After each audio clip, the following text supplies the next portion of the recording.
As a little introduction, how easy and fast it is to create all the different types of level elements within the CryEngine2 editor.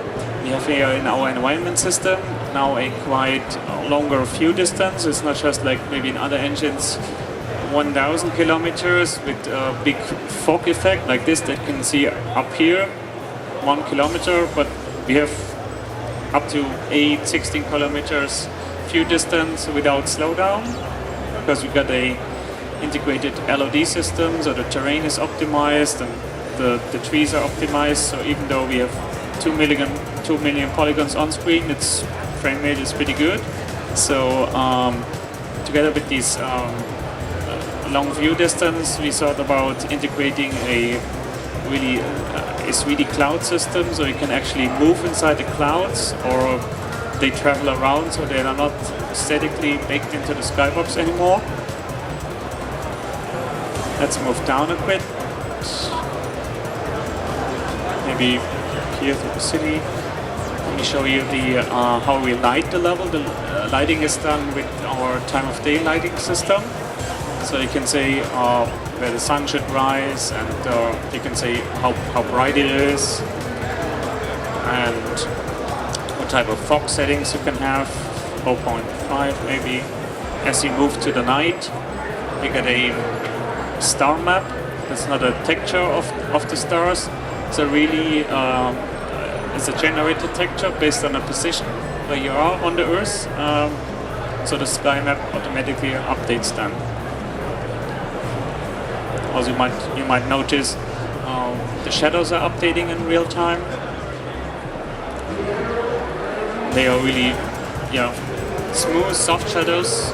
So even though they are real time, there's not a disadvantage using them. It's a huge benefit. It allows us to have fully destructible environments, as the shadows will update in real time, and there's no missed it. Okay, I got it. So, but you can see how nicely the shadows are updating, and there's no baking into this. Let's talk a little bit more about destructible environments. For example, for buildings, we defined certain breakpoints. For example, here at this point, the building can break. So this is all set up by artists.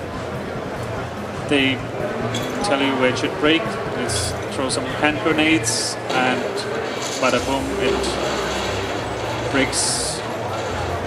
And you see basically all the shadows here getting updated. There's no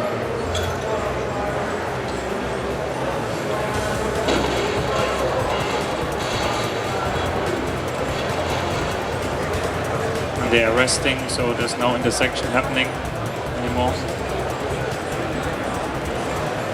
About the creation tools, we get the integrated vegetation system, and the vegetation system allows the designer to literally paint forests and other type of natural environments based on certain functions, for example density or the elevation. So obviously underwater there should not be trees growing. So with all this set up and almost just one mouse click, you build your little forest. Let's make this not so fast. You build your little forest, and you can move around certain elements, rotate them, and make basically the forest as dense as you want to have them. And then on the ground, there's obviously right now there's grass.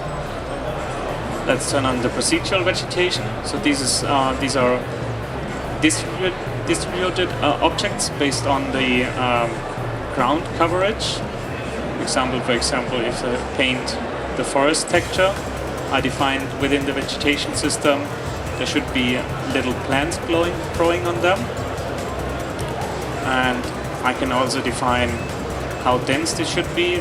For example, let's change the density to a bit more, and there will be more plants growing here, or put it back and make the size variation different. general size different. And they automatically update in real time. It's a huge benefit when creating levels to have all these controls, so you can tweak them and define them depending on how dense you want to have the combat here in the section. About the terrain modification, we get different tools. For example, the normal terrain sculpting tool is like here. You modify the height map,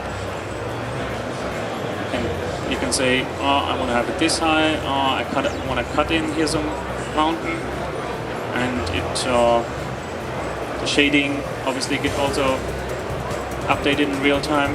You build a flat section and you paint on this section, for example, grass. And what you can do is you can say where the texture should be painted on. For example, this one I allow only to paint on a slope up to 45 degrees. So I paint here, and even though my cursor is over the steep section, it doesn't get painted there. Whereas on the other side, if I paint the cliff is just from 45 to 90 degree angle. So even if I paint on the grass, it's not painted on. So you can pretty quickly texture a level with these functions. As you might know, the height map is just a 2D thing that is extended up, and we can create mountains that are up to 10 kilometers high. We also have a voxel tool, and the voxel tool allows us to build 3D terrain, really 3D terrain, where stuff goes out of the height map, like for example here, or inside the height map, like we use for caves or other kind of cool phenomena.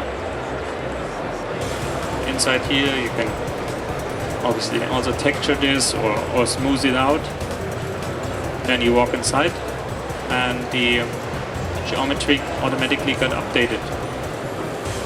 So there's no slowdown, no re-exporting.